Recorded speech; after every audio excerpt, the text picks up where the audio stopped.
Hi, I'm Andrew Graham, and welcome to this second Facebook Live Masterclass. So tonight, I'm going to be sharing some of the insider wine tasting secrets I've learned from over 2 decades in the wine industry.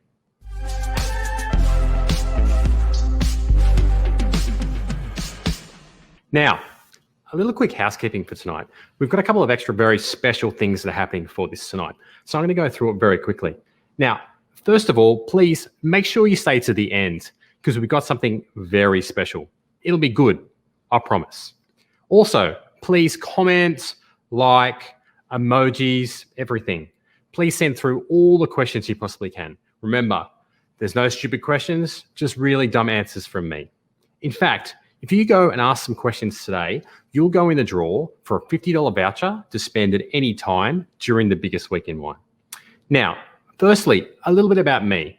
So I started working in a small bottle shop at the age of 18. It was 2 weeks before my 19th birthday, and I was basically there to try and buy cheap beer.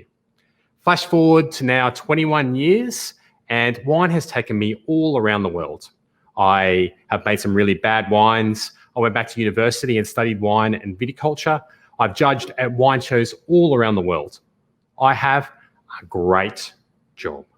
So tonight, I want to share a couple of the really interesting things and a little of the tips that I have learned over all these years. I promise it'll be fun, but please send through all the questions you possibly can, and I'll try and answer them at the end. Now, I've actually had the joy of picking out a couple of my favorite wines this week. This is particularly some of the wines that are featured in the biggest week in wine, but these are just the wines that I like to drink. So the first one is actually, I'm going to be starting off with a champagne. This is a grower champagne, and the great thing about grower champagne is that unlike your big house Moet, Verve, or some other soulless big company, this is champagne made by a people, made by a grower who's grown the grapes, who've then made the wine. This is champagne with character. This is the sort of champagne that I would want to drink. And if anything else, if you're looking for a sparkling wine that has more than just a simple big name, this is what you have to go for. Now, the first thing actually is, before we even start tasting the champagne, is I want to talk about glasses. Now, most people, when they start thinking about champagne, they pull this out. Now, I want you to take this and throw it away. No more flutes. Ditch the flute forever. The reason for that is very simple.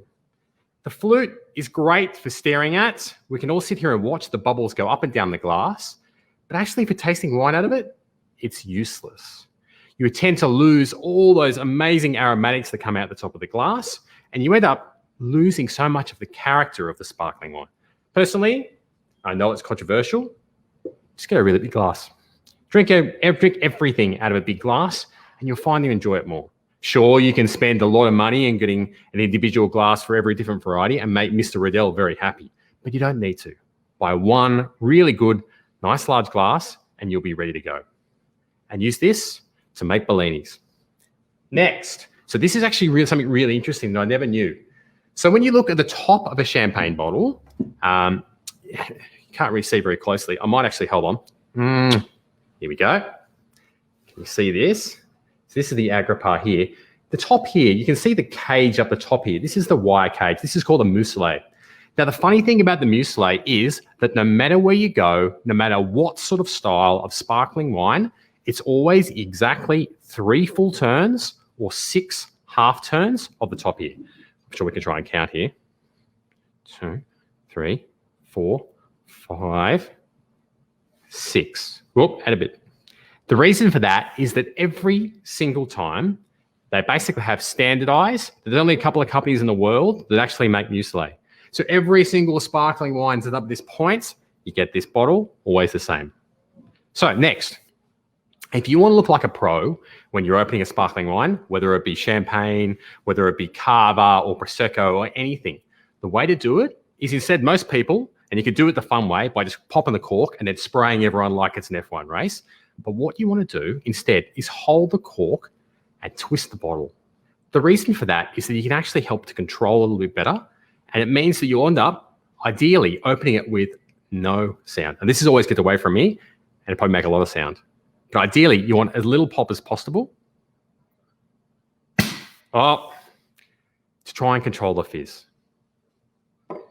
Now, next, the great thing about champagne and the very best sparkling wine is all about the bubbles.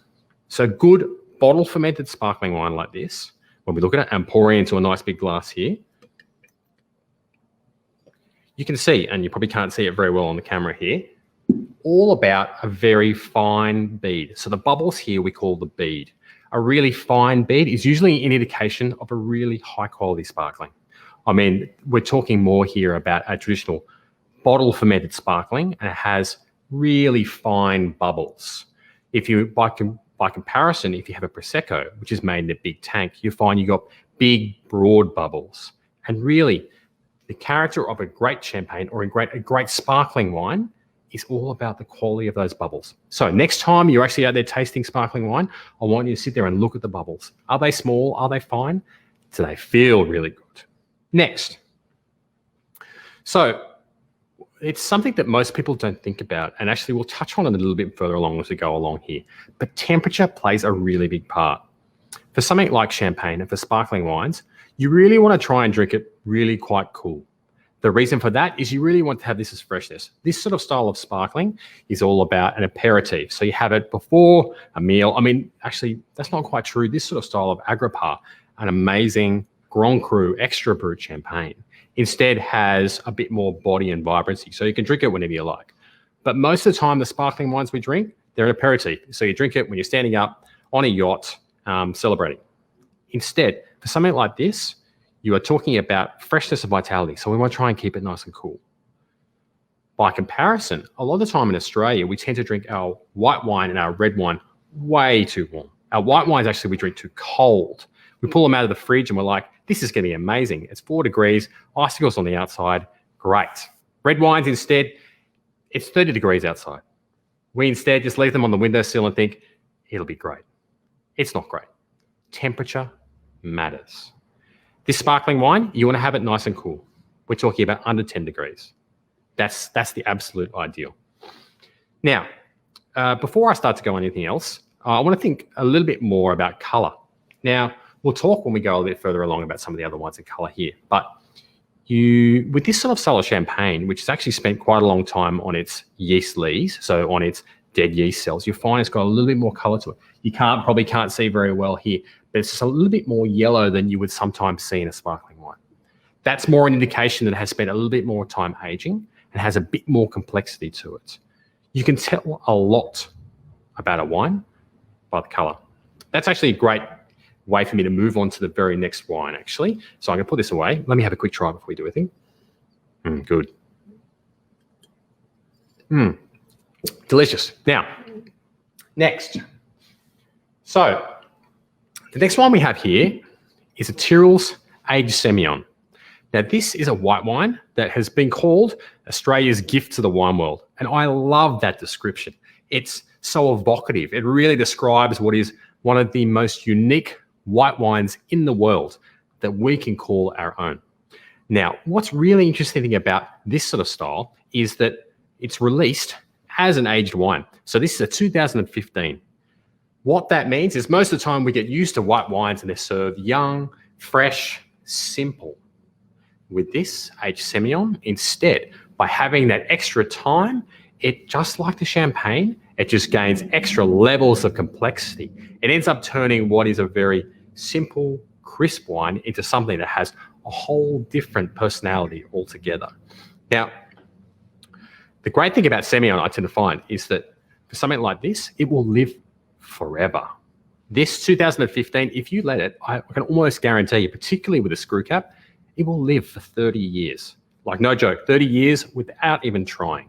It's this sort of agelessness that makes this sort of wine, this Semion, absolutely glorious. Now, I'm going to pour some because we're going to talk a little bit about color again here too. Now, this Semion, hold on. We should actually have a closer look. Great. So this Semion, as I said, it's a 2015. So this has already spent 6 years of age.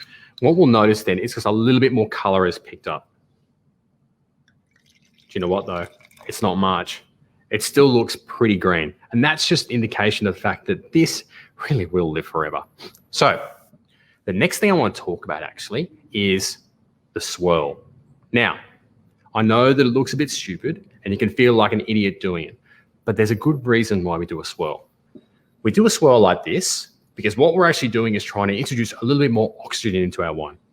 This effectively actually stimulates rather than stimulates the effects of aging. And what you're going to do then is you're going to try to help to soften the wine. The other thing you tend to do by introducing a little bit of oxygen is that you'll help to lift up some of the volatile esters, which is what gives it the nice aromatics, so you can smell a lot more. It's worth trying, actually. You sit here and you give a glass that you haven't swirled versus something you have, and you really will notice that it really sips out of the glass. So the swirl, it's worth doing. Next, beyond color, the next thing we really want to be thinking about is about how that first aromatic hits you. In particular, and I want you to do this next time you're in a restaurant, you can tell absolutely everything purely from the nose. When you're in a restaurant, the next time they come across and they come, here we go, Andrew, I'm going to come and pour you some of this Semion. Would you like to try it? I don't want you to try it. Instead, I only want you to smell it, nothing else. Yes, great. The reason for that is purely because you can tell absolutely everything about this wine by the way it smells. I can tell straight away, crisp, lively, it's got some toastiness from age. Everything about this wine is right. I don't actually need to taste it all. In fact, the only reason why I would actually try it is to check whether it's the right temperature. So next time, sniff it. Yes, thanks very much. And you look like a pro. Now, the other thing is, for this sort of wine, because it has a little bit more aging too, beyond just simple fruits, we're also going to taste some of the age characters to it. So what would otherwise, if this was a young wine, we would see that it smelled just like fruit. So it might have peach, actually not much peach, more like some Granny Smith apples, maybe a little bit of lemon. Now, as it gets a bit older, instead, we've got these extra secondary characters coming through. So toast, nuts, yum. All those extra characters that are from basically what happens in the bottle. And they're what makes a wine like this Semion into something absolutely glorious. Do you know what though? Be really skeptical if you hear someone who is just spouting a whole lot of fruits. You really, most of the time, can only really pick up 3 or 4 different things, and that's about it. Anything beyond that, and you're just trying to look good. So, pick up the glass, have a sniff. Yes, smells great. Excellent. Off we go. Next, the next thing we want to look at is just about the palate. So, with a wine like this, low in alcohol, crisp, a little bit of aging to it, we want it to still taste vibrant, and really, we want it to still taste alive. So, have a quick try.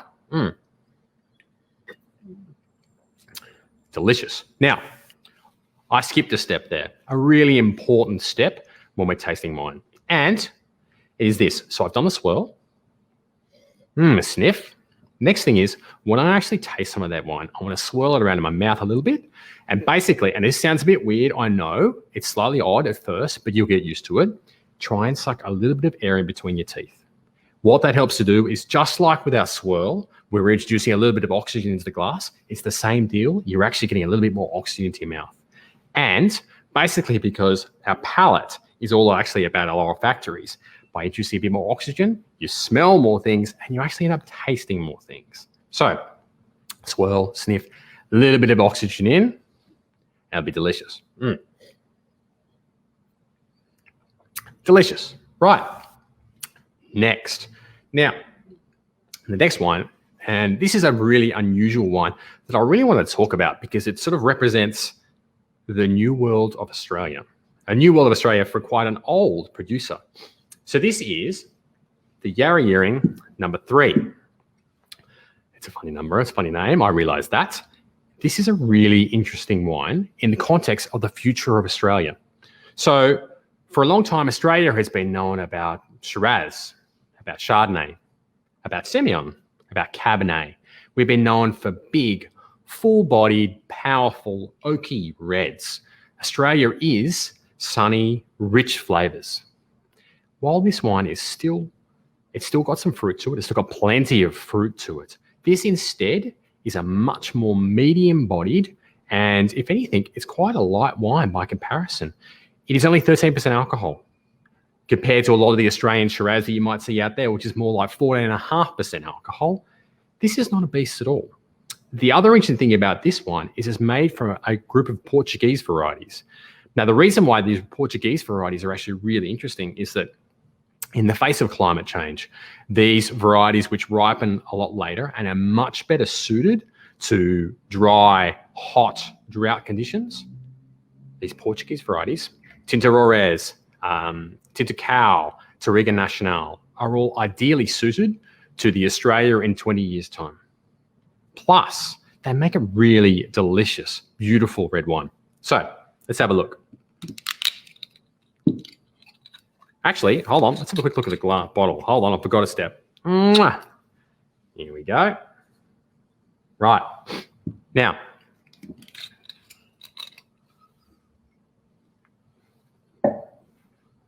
you'll see straight away, look at the color of this. You probably can't see it very well.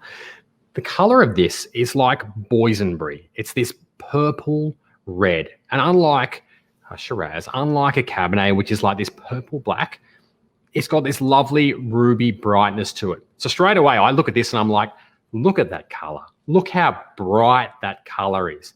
As a wine judge, we look at that and you're like, nailed it. Beautiful. Great. Perfect. Do the swirl. Light. By light, I mean that this isn't overwhelming. It doesn't overpower you. I don't sit here and start smelling alcohol. It doesn't burn. It doesn't feel like that at all. It feels light, juicy, delicious. This sort of style of medium-bodied red too is just getting so much more popular in Australia in recent years. And I can totally understand why. There's only so much 15% alcohol Barossa Valley Shiraz you can have before you A, fall over, or B, just get really tired of it. With the sort of cuisine that we have in Australia too, those old school reds, they're actually just really hard going. I'd much prefer to finish a bottle of this and enjoy it over a whole lot of different foods rather than being locked into just drinking big reds and eating steak. Right, now, so done the swirl, done the sniff, berries, lots of red berries here. Lovely purple, juicy berries are the first thing. Now, it's from the Yarra Valley, so still some real cool climate here too. So I'm picking up a little bit more pepperiness in here as well. Again, don't worry about the fruits. Skip the fruits. Don't worry about the fruits. What you can instead talk about is the things we can measure. Things like alcohol, acid, tannins, they're the things, they're universal. We can measure those things. They're real. Skip the fruits. Right, next. Great.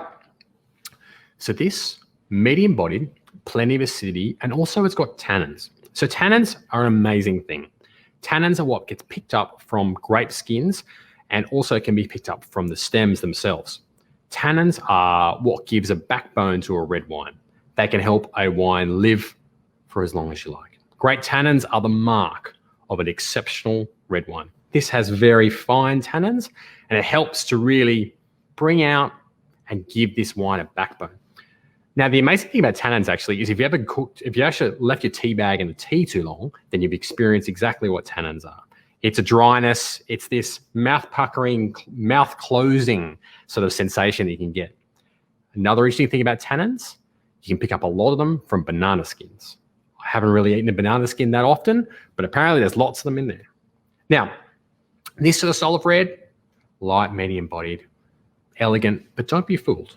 This sort of style, it'll live for a really long time. Balance, elegance. It's actually perfectly poised to be living for a really long life.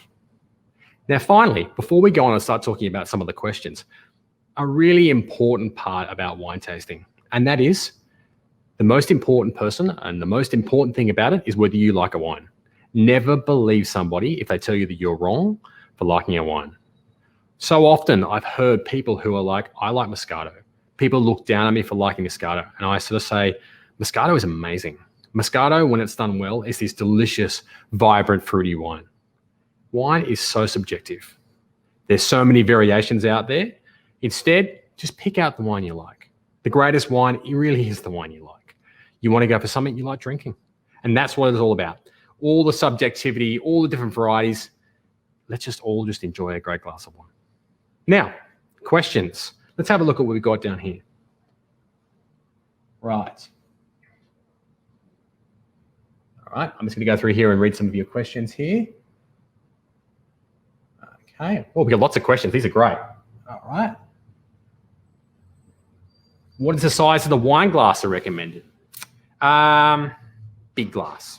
I love these big wine glasses.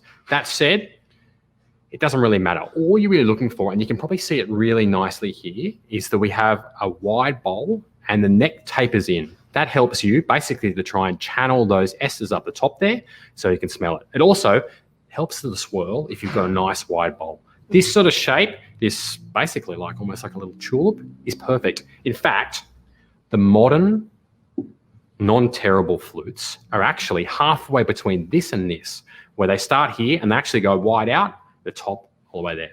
Really good modern flutes are actually quite useful. Now, next, we've got lots of questions. Thank you very much. Now, what is the coolest way to remove the foil over the cork?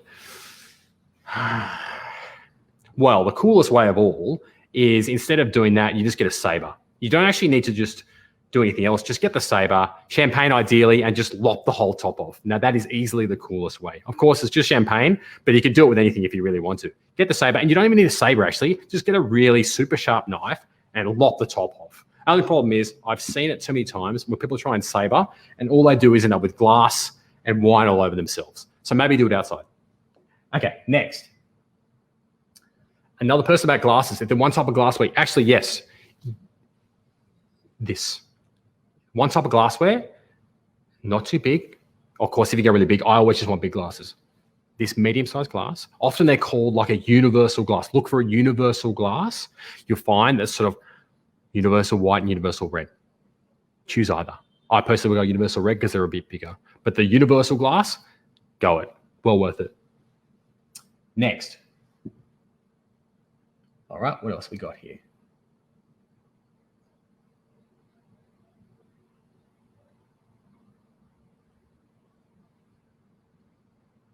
What's the temperature it needs to be? Ooh, that's actually a really good question.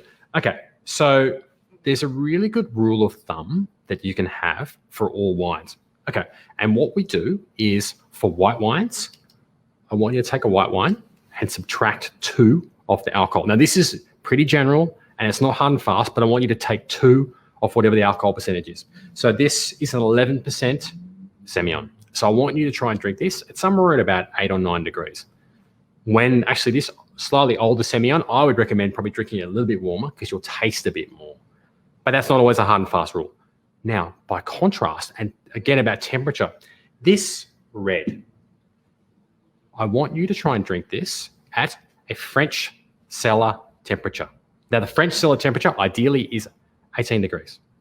18 degrees. If we can try and drink as much of our reds as possible at 18 degrees, you'll be happy. Of course, there are some exceptions. If you have a very sweet and very luscious or even a fortified red, I would drink it a little bit cooler.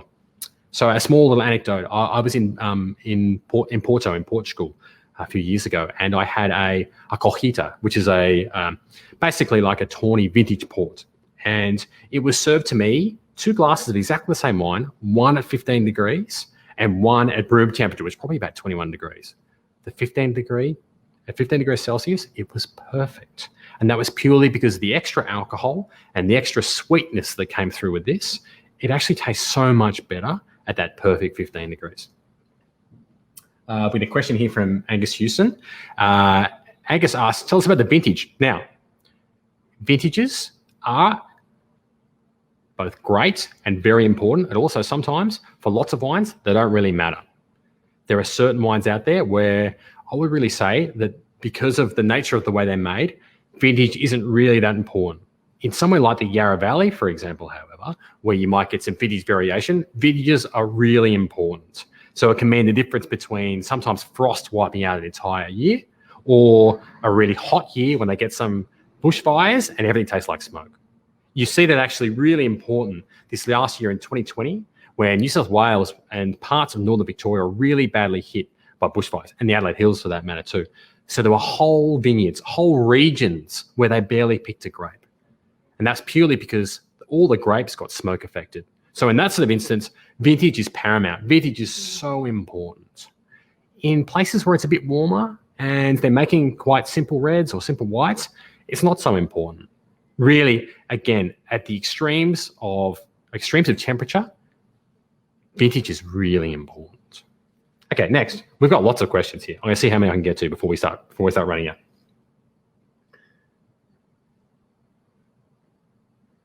What are my thoughts on screw caps? Actually, that's one last one I'll cover before I'm beginning to wrap up. So screw caps is probably the most vexing question that we ever get asked for. Something that I personally think is the most important thing about it is that this little screw cap means that every time I pour this, it's going to taste great. This screw cap failure rate is like 0.001%. Cork can be as much as 7% failure rate. Now, if you imagine if you had a 7% failure rate on milk, it's crazy. Why would you do it? It makes absolutely no sense whatsoever. Personally, I think that screw caps are a godsend. They really are the answer for helping to make sure that these things happen. Then again, you don't get the pop, and that's the only thing you have to really worry about. Now, so keep asking questions. We've got more time. Good. God, that was getting pretty good. Great. Okay. Why do some red wines taste better a day after being opened? Great question. Now, the reason for that is all about oxygen. So before we were doing the swirl, I was doing a little bit of the swirl in my mouth too. What we're doing there is a small amount of oxygen getting in there. By leaving it, and here's a great tip. Actually, we'll come to this in a second. There's a great tip. Put the wine in the fridge the next day. We'll come to that in a second. But the next day, what you're doing is you're introducing a little bit more oxygen into that bottle that really helps to soften the wine. So basically, you are, again, simulating the aging going on there. So you're basically saying, this is how the wine is going to taste in a few years' time. With something like a big, full-bodied red with lots of tannins, you'll tend to see that the next day it's going to taste great because everything's going to soften a little bit more.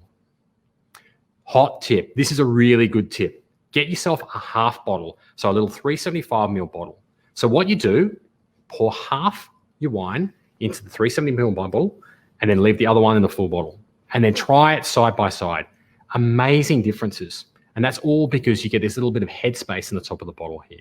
The other good thing about pouring half the bottle in there is if you don't feel like, for some crazy reason, finishing the bottle that night, you've then got this little half bottle you'll stir and actually be able to keep for quite a while. It's perfect. Trust me, get the half bottle, do it. You won't regret it. Next. Mention simple reds and simple whites. Okay, so simple. All right. You can make wine in a couple of different ways. You can try and make something that's going to be drunk within a couple of days. We pop the top. We don't think about it. We empty the bottle. Who cares? You leave it in the cellar for more than a year, it's going to fall over. That sort of wine, simple fruits. It doesn't have structure. It doesn't have the acidity. It might not have the tannins. It doesn't have the intensity of flavor, really, to be able to sit there and carry on. By simple reds, we often mean light. Light wines don't have full body. Not always light wines, of course, but generally light body, simple flavors, juicy wines, juicy light reds, no tannins, nothing like that. They're quaffers. Could be a horrible word sometimes, but quaffers is a great way to describe it. They're just wines for drinking, wines for putting into a giant tumbler and then not thinking about it as you finish the whole bottle and then go for another one. That's simple wines. Compare that to something like this, which if you had this Tyrrell Semion as a young wine, it would taste like battery acid. I mean, I'm not saying that in a terrible way, but the acidity as this as a young wine is just profound. It means that something like that, it's not a simple one. It's not an easy wine sometimes. In fact, sometimes it could be a really quite challenging wine, but that's because it's made to age. There's a reason why they released this Semion at 6 years of age. It's only after 6 years that finally it's in its perfect groove for drinking. And in fact, I actually really like, and I bought some of this Tyrrell Semion for my daughter as her birth year wine for 2019. I really like drinking these at about between 10 and 15. That's the golden age for aged Semion. That's me personally, and there's lots of different perspectives of when to drink it, but that's when I like it. It's just this perfect difference between young enough, but also old enough to be delicious. Right, lots of questions.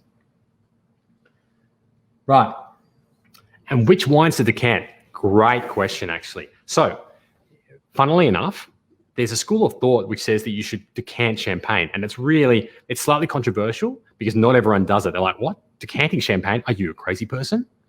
The good thing about decanting is it does a couple of different things. A, like the glass, it helps introduce oxygen. And if you've got a big decanter, it introduces a lot of oxygen really quickly.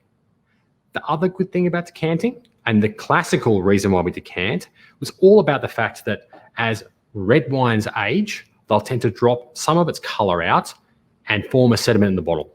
The sediment is not harmful. It literally is just the color falling out. It's nothing bad, but what it is you end up that you pour the dregs of that bottle in there and you get what looks like dirt at the bottom of your glass. Nobody wants dirt in the bottom of their glass. So instead you decant it. You get the decanter out, pour it in there. When it's starting to get towards the bottle and you see what looks like sediment in there, you stop pouring. Easy. The wines to decant, personally, I would say, open the wine first, try it, and then put it in a decanter. There are a couple of styles which really benefit from decanting though. Really tannic young reds. So tannic young reds in particular, Cabernet Sauvignon, Nebbiolo, any of the Cabernet blends in particular, some Merlot, things like that really, and big Shiraz too, you'll tend to find will taste better after some time in a decanter. But be warned, older wines, if you pour it in the decanter, you can risk losing some of those flavors. You can risk losing some of those things when you pour it out and you're like, wow, look, it's still alive, it's still there. Pour it into the decanter, suddenly you can't smell it anymore. You tend to lose some of that character by decanting. I'd be really cautious and say, try it, pour yourself a glass, try a little bit, and then decant the rest.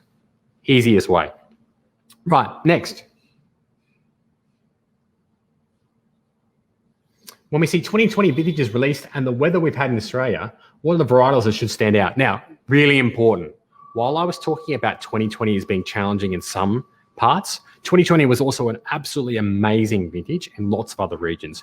It was only a couple of regions where, particularly in New South Wales and Northern Victoria, where they had challenges as far as smoke.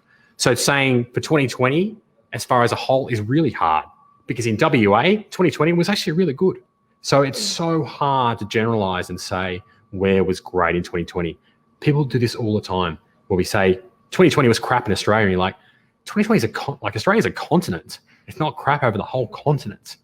Instead, if we had to talk about just New South Wales, we would say that in 2020, lots of the regions that were affected by smoke, the only ones that really made wine, often tended to make white wine where they could press the grapes off, pick them early, and they miss the smoke altogether.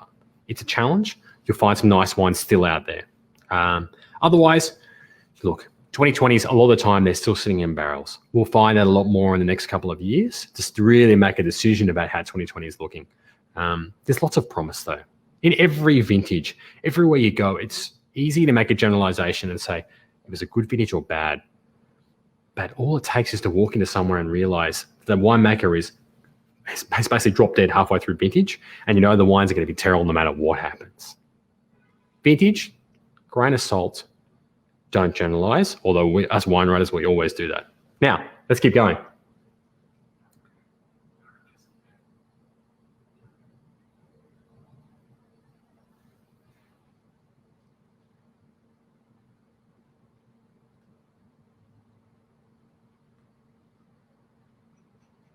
Okay, here's a really good question, actually. What process in the winemaking gives the wine different aromas? Ideally, if you can smell 3 different types of fruit and maybe some vanilla or chocolate or licorice, how are all those things brought into the winemaking? Or does the finished wine create its own aromas? Good question. Wine in itself creates its own aromas. There are certain varieties will have its own really distinctive aromatics and will have its own distinctive compounds that give it those really distinctive and charismatic particular aromatics. A lot of the time, it's so much about a certain place. A grape planted on, this is true. A grape planted on one side of the hill can taste completely different to that on the other side of the hill. It is that profound. You only have to go to Burgundy, where some of the most expensive wines in the world are found, where you can go and you can hop from one side of the road and they make $2,500 bottle of Burgundy, and you hop to the other side of the road and it's a $50 bottle of wine. It's that profound. A lot of that's politics, sure, but by the same token, wine tends to make its own harems. It tends to make its own characters. That's part of the reason why we all tend to fall in love with wine, is because it is the most complex beverage, in fact, the most complex food, if you want to call it, on the planet. Nothing changes and morphs and evolves much like wine does. And that's why ultimately we end up falling in love with it. Now, one more question, and then we have time to wrap up. Right.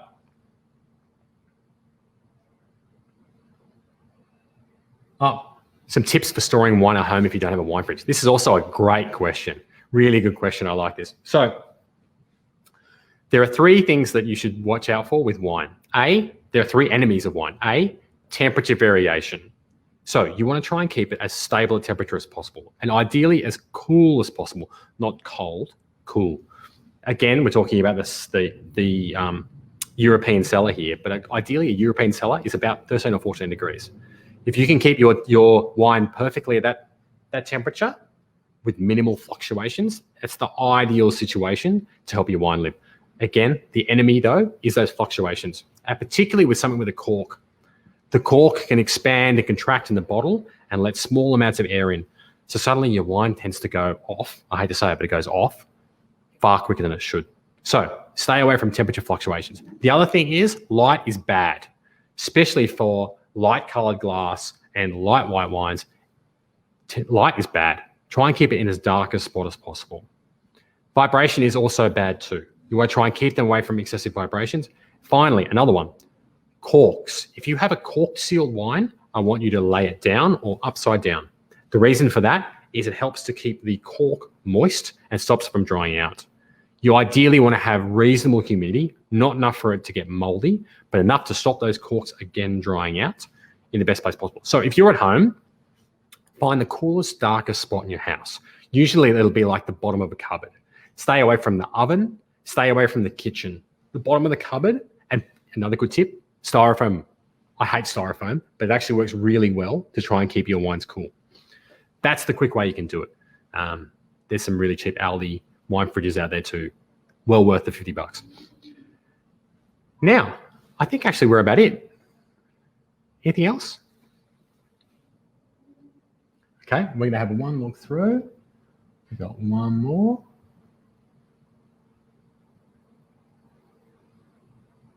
How reliable is the point system for choosing wine? Would you only consider wines above a certain points value? Oh, points. God. Points is the most vexing thing in the world. As a wine writer, basically, points and scores is how everything gets judged. And you know what? It's so subjective. You've got some of those pay-for-play wine writers out there who basically will give high scores out to anything.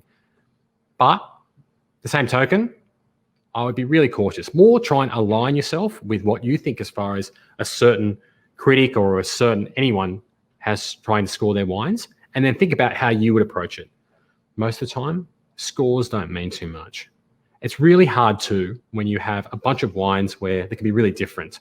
And as a result, you can't really judge peer to peer.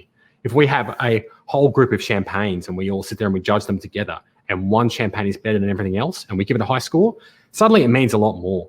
It's because this wine, when we judge it against all its peers, it's probably worth the points. But if it's something else, we're trying to judge these wines together, it's, God, points is anything. Actually, Darren, I think with that sort of question, which I really like, Darren's our winner tonight. So congratulations, Darren. You just won a $50 voucher to spend during the biggest week in wine. Well done. Good. Now, before I lose my voice, I might just quickly wrap this up and say a massive thanks for sort of following along with this tonight. I know I've probably been rambling on about all sorts of random tangential things. But again, a massive thanks. And also a quick one. This is the last chance to win a wine fridge valued at $5,000. So speaking of actually managing to keep your wine cool at home, you can win a wine fridge. 195 bottle Liebherr wine fridge stocked full of wine worth $5,000. So pretty much it ends tonight. So you've got a couple of hours left to enter the draw and hopefully take home an awesome wine fridge. I'd like to win a Liebherr wine fridge full of wine too. Now, I promised at the start that I would also be giving away a little special extra something. And so get your pen or get your phone. Actually, no one has a pen. Get your phone out really quickly and write this down. So if you use the promo code all caps, Andrew 20. All one word, Andrew 20, until midnight tonight. You can get $20 off your order.